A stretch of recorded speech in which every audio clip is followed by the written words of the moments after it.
हिमाचल प्रदेश सरकार द्वारा संस्थानों के डीनोटिफिकेशन के मुद्दे को लेकर अब प्रदेश में राजनीतिक माहौल गरमाने लगा है, जिसके चलते अलग अलग जिलों में इसका विरोध शुरू हो गया है। जिसके चलते मंडी जिला के जोगिंदरनगर में भी भाजपा मंडल ने इसका विरोध जताया। विधायक प्रकाश राणा की अध्यक्षता में जोगिंदरनगर उपमंडल के मकरेड़ी में धरना प्रदर्शन किया गया। वहीं सरकार के खिलाफ भाजपा कार्यकर्ताओं ने जमकर नारेबाजी भी की। इसको लेकर नायब तहसीलदार के माध्यम से प्रदेश सरकार को ज्ञापन भी सौंपा गया। आज मुझे दुखी मैं इस चीज का भी है कि कल जो हमने पढ़ा जलपेड़ का जो हमने वेटनरी जो एक डिस्पेंसरी उसको भी उन्होंने जो है डी नोटिफाई कर दिया और आगे पता नहीं भाई क्या क्या होगा हॉस्पिटल को। सॉरी, एक बहुत ही इनकी जो एक सोच है, मैं तो ईश्वर से ही प्रार्थना करता हूं कि ईश्वर इनको भी बुद्धि दे कि ये हम कोई भी सरकार बनती है विकास के लिए, और मैं सोच भी नहीं सकता था कि ऐसा करेंगे। और ये पीडब्ल्यूडी का ऑफिस अगर हमने इसको अगर पीडब्ल्यूडी का सब डिवीजन जो यहाँ पर मकरेड़ी में लिया, ये कोई 1-2 महीने की बात नहीं थी, कई महीने इसको खुले यहाँ पर हो गए। और ये हमने मांगा था जब चौंतड़ा में 1.5 साल पहले जब उधर वहां पर ये हुआ था, वो टाइम की देन थी। और मैं आज दुखी हूँ, बहुत दुखी हूँ, क्योंकि हमने बड़ी मेहनत की सब डिवीजन लाने के लिए, बहुत बड़ी मेहनत रही है, छोटी मोटी बात नहीं। विधानसभा में भी एक क्वेश्चन उठेगा, जोर शोर से उठेंगे, हम भी वहां भी चुप नहीं बैठेंगे। तो मैं आपसे रिक्वेस्ट करता हूं कि हमें चाहे यहाँ पर धरने पे बैठना पड़े, कई दिन बैठना पड़े, मेरे क्षेत्रवासियों, ये जो डिवीजन ऐसे नहीं आते हैं, बड़ी मेहनत से एक बंद कर देना एक बहुत बड़ी घटिया सोच है। और मैं मेरे क्षेत्रवासी जो यहाँ पर जो अगर कांग्रेस के वाले भी जो है, जब विकास की बात आती है मेरे क्षेत्रवासियों, चुनाव होता है, ठीक है, जिसने चुनाव लड़ा जो साथ थे नहीं थे, लेकिन जब विकास की बात आती है तो हम सबको एक हो जाना चाहिए। वहीं कुल्लू में भी प्रदेश सरकार के फैसले का भाजपा के विधानसभा चुनावों में प्रत्याशी रहे नेता नरोत्तम ठाकुर ने भी विरोध किया। उन्होंने सरकार का विरोध करते हुए सरकार पर गंभीर आरोप लगाए। लगता है कि शुरू में ही अगर गवर्नमेंट ऐसे बदले की भावना से काम करेगी तो मुझे नहीं लगता कि ज़्यादा समय तक ये चल पाएगा, अपने ही बोझ के तले दब जाएंगे। इस बार थोड़ा टेक्निक उन्होंने अलग अपनाई कि फार्म भरना ही शुरू कर दिया।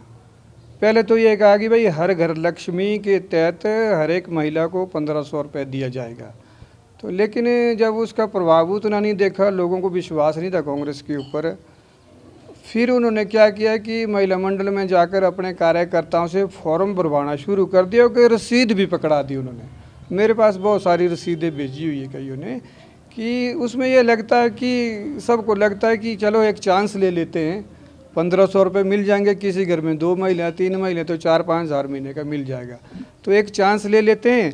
जिसके कारण से मैंने कहा कि 1% भी अगर इसका असर होता तो 1400 मतों का फ़र्क पड़ता है, 2% हो तो 250 का फ़र्क पड़ता है। इसका बहुत प्रभाव भी पड़ा है। अब मैं जैसे प्रेस के माध्यम से समाचार पत्रों में देख सा कि अब वो यू टर्न ले रहे हैं, अब कह रहे हैं कि 60 साल से ऊपर वालों को देना है या IRDP की महिलाओं को देना। IRDP तो पूरी पंचायत में 1 आधा या 2 परिवार होते हैं, और 60 साल से ऊपर जयराम जी ने पहले ही सभी महिलाओं को जो है पेंशन लगा रखी है। तो झूठ बोलना उनकी पुरानी आदत है, ज़्यादा समय तक ये झूठ चलेगा नहीं। और भारतीय जनता पार्टी चुप बैठने वाले नहीं है। भारतीय जनता पार्टी जो वादे करती है निभाती भी है, झूठ बोलती नहीं है। पिछले 5 सालों में आपने देखा होगा कि विकास लगातार चल रहा था। 2 साल कोरोना में गए, उसके बावजूद भी अनेकों स्वास्थ्य की योजनाएं, पढ़ाई की योजनाएं, पेंशन की योजनाएं हमने जो है लागू की है।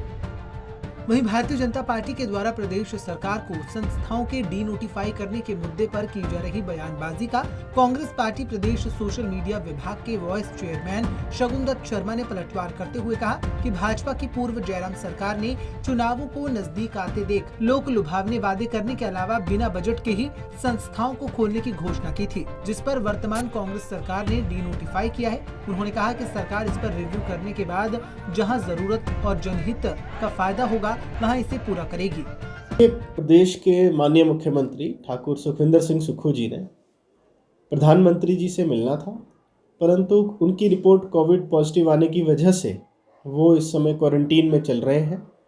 तो इसी वजह से जो है वो सभी प्रोसेसेस में जो है वो थोड़ा डिले हो गया।